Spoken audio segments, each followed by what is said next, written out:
Томуратрийн энжин лам гэдэг орон сууц нийтийн аж ахуйн удирдах газарт 2007 оноос хойш ажиллаж байгаа.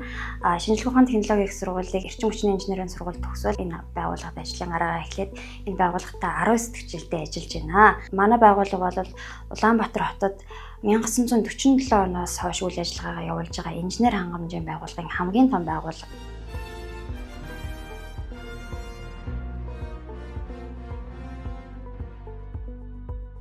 Би GIZ-тэй зохион байгуулагдсан барилгын эрчим хүчний үр ашгийг дээшлүүлэх, угсармал орон сууцуудыг дулаалах, эрчим хүчний хэмнэлтийг бий болгох сургалтанд хамрагдсан. Энэ сургалт маань манай орон сууцны нийтийн аж ахуй удирдах газарт 3 үе шаттай зохион байгуулагдсан.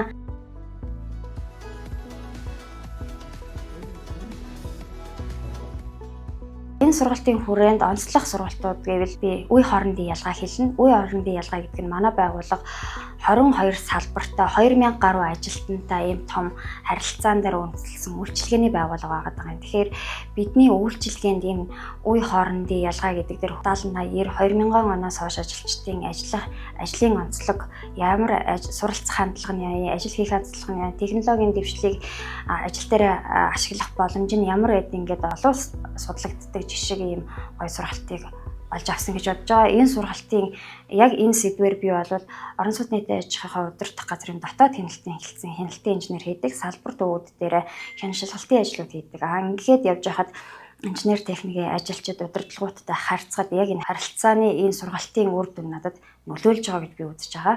За дараагийн нэг сургалт бол эрчим хүчний менежментийн тогтолцоо, эрчим хүчний аудитор юу хийдээ энэ сургалтыг би онцгой би цаашдынхаа хувь хүнийхээ ажлын карьерт мэргэжил мэдлэгээ дэвшлүүлэхийн тулд эрчим хүчний аудитороор өөрийгөө суралцсан болно гэсэн төлөвлөгөөтэй байдаг.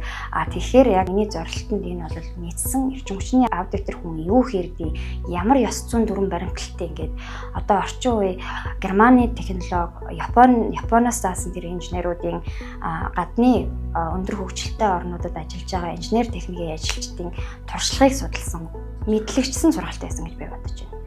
За дараагийн нэг сургалт нь гендрийн оролцоо.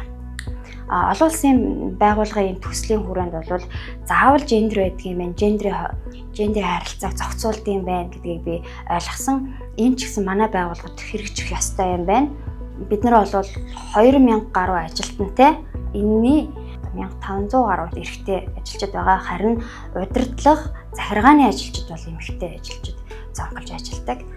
Тэгэхээр би гендрийн бодлогыг байгууллагын ирээдүйн стратеги төлөвлөгөө бодлогод оруулах ёстой байна гэж эндээс ойлгож авсан.